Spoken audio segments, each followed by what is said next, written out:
2023년 1월 10일 화요일입니다. 오늘 예수님의 친언 250번째 복제는 마태복음 12장 46절에서 50절까지의 말씀입니다. 먼저 말씀을 함께 읽어보십니다. 예수께서 무리에게 말씀하실 때에 그의 어머니와 동생들이 예수께 말하려고 밖에 섰더니 한 사람이 예수께 여짜오되 보소서 당신의 어머니와 동생들이 당신께 말하려고 밖에 서 있나이다 하니 말하던 사람에게 대답하여 이르시되 누가 내 어머니이며 내 동생들이냐 하시고 손을 내밀어 제자들을 가리켜 이르시되 나의 어머니와 나의 동생들을 보라. 누구든지 하늘에 계신 내 아버지의 뜻대로 하는 자가 내 형제요, 내 자매요, 어머니이니라 하시더라. 아멘. 누가 하나님의 자녀인가? 이런 제목으로 말씀을 상고해 보십니다. 오늘 말씀의 메시지는 매우 심오합니다.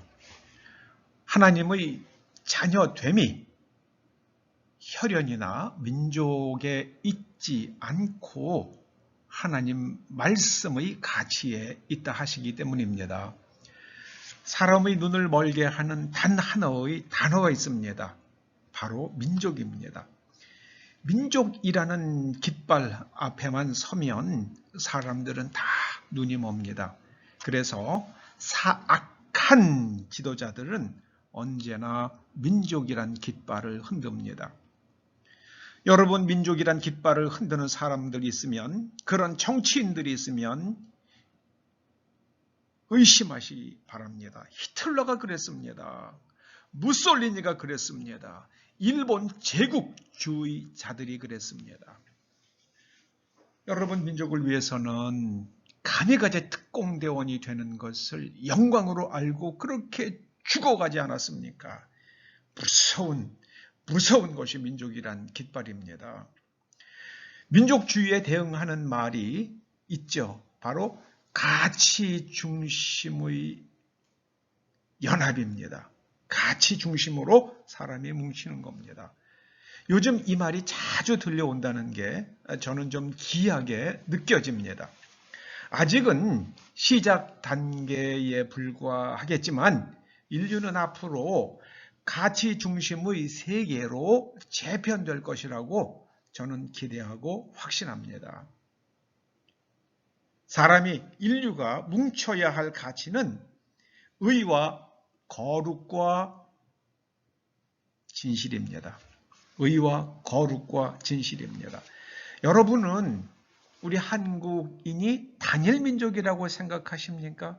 아닙니다. 우리 단일민족 아닙니다. 제가 어릴 때는 우리 민족이라는 말은 잘 안 들렸습니다. 그때는 우리 결례 이런 말을 많이 썼죠. 아마도 결례라는 말을 많이 쓰기는 했지만 결례라는 말을 설명해 주는 사람은 없었습니다. 이걸 민족을 가리키는 순수 우리말이다 그렇게 이야기는 했지만 그 결례라는 말의 뿌리에 대해서는 듣지 못했습니다. 그런데 요즘 결례라는 말에 대한 흥미로운 이론 하나가 회자되고 있습니다. 이 말이 이 결례라는 말이 오래전 카스피해 부근에 살던 케레이족에서 유래되었다는 그런 주장입니다. 단재 신채호 선생도 이와 비슷한 생각을 하셨던 것 같습니다. 실제로 카스피해 부근에는 한국인과 생김새도 아주 유사하고 기본 언어가 같은 아버지, 어머니, 애미 같은 그런 기본 언어가 같은 그리고 언어 구조가 같은 소수민족이 여전히 살고 있다고 합니다. 저는 한국인은 단일 민족이 아니라고 봅니다. 여러분, 대구라는 지명만 해도 그렇지요. 이게 달구라는 말을 한자로 표기한 게 대구잖아요. 달구는 돌궐, 곧 투르크에서 나왔다고 그러지 않습니까? 그거는 대구라는 달구벌이라는 말은요, 이게 돌골족이 사는 땅이라는 뜻이 되겠죠. 우리가 역사에서 잘 이야기하지 않지만은요, 신라가 당나라 군대를 축출할 때 신라를 크게 도와준 나라가 바로 토번이었습니다. 지금의 티벳이죠. 티벳이 신라의 부탁을 받고 서쪽에서 당나라의 수도가 장안이었잖아요. 예. 지금의 시안이죠. 그 당나라를 공격했기 때문에 당나라는 이제 그 자기네들의 본토를 지키기 위해서 한반도에서 군대를 철수할 수밖에 없었다고 그러지 않습니까? 근데 토번인 티벳이 어떻게 신라의 통치자들의 부탁을 받고 군대를 움직일 수가 있었을까요? 거기에는 신라의 통치자들과 그 다음에 이 토번 사람들 사이에 깊은 역사적 교감이 있기 때문이 아닐까, 혈연의 가까움 때문이 아니었을까, 그런 생각을 그런 추측을 해볼 수 있겠죠. 저는 이 신라의 통치자들이 케레이족에 후예들이기 때문이 아닐까 그렇게 생각을 합니다. 여러분, 이 케레이족은 크게 보면 스키타이 문명을 이루고 있는 여러 족속들 가운데 하나라고 그러죠. 그래서 이 신라의 고분에서 나오는 그 금을 가공하는 그 기술들이요, 그것을 갖다 가지고 있는 그런 문화는 신라의 문명과 스키타의 문명밖에 없다고 그러잖아요. 금을 작게 만들어 가지고 연결해서 돌기를 만드는 그런 세공 방법들이요. 그거는 스키타의 문명과 아주 유사하다고 그러지 않습니까? 그 천마청에서 나온 그 천마가 그려진 그 말 진흙바지요. 그거는 정말 그 스키타이 문명의 유물이라고밖에는 해석할 길이 없죠. 그때 한반도에는 그 자작나무가 없었기 때문입니다.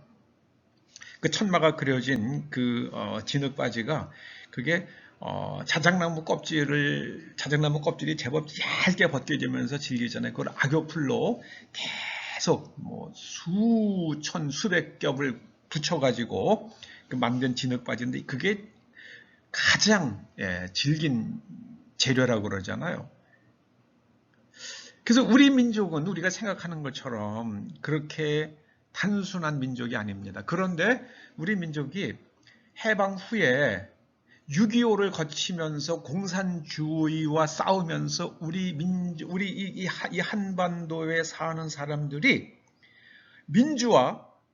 자유와 민주와 공화국, 이것으로 단단하게 뭉친 겁니다. 그 대한민국은 저는 혈연 중심의 국가가 아니라 저는 자유와 민주와 공화로 만들어진 그런 가치로 뭉쳐진 그런 국민이라고 저는 확신합니다.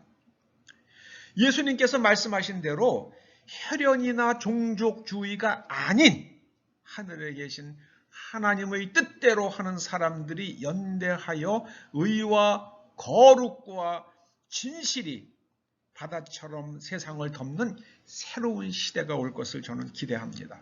그리고 확신합니다. 제가 살아서 그런 세상이 오는 것을 볼 수 있을지는 모르겠지만 저는 그런 시대가 올 것을 확신합니다. 성경이 말하는 새하늘과 새 땅, 그것은 의와 거룩과 진실의 가치로 사람들이 살아가는 세상이 될 것입니다. 기도하시죠. 아버지 하나님, 감사합니다. 이 대한민국 땅이 하나님의 말씀에서 나오는 가치, 의와 거룩과 진실의 나라가 될 수 있도록, 진실의 백성들이 될 수 있도록 역사하여 주시옵소서. 예수님의 이름으로 기도드립니다. 아멘.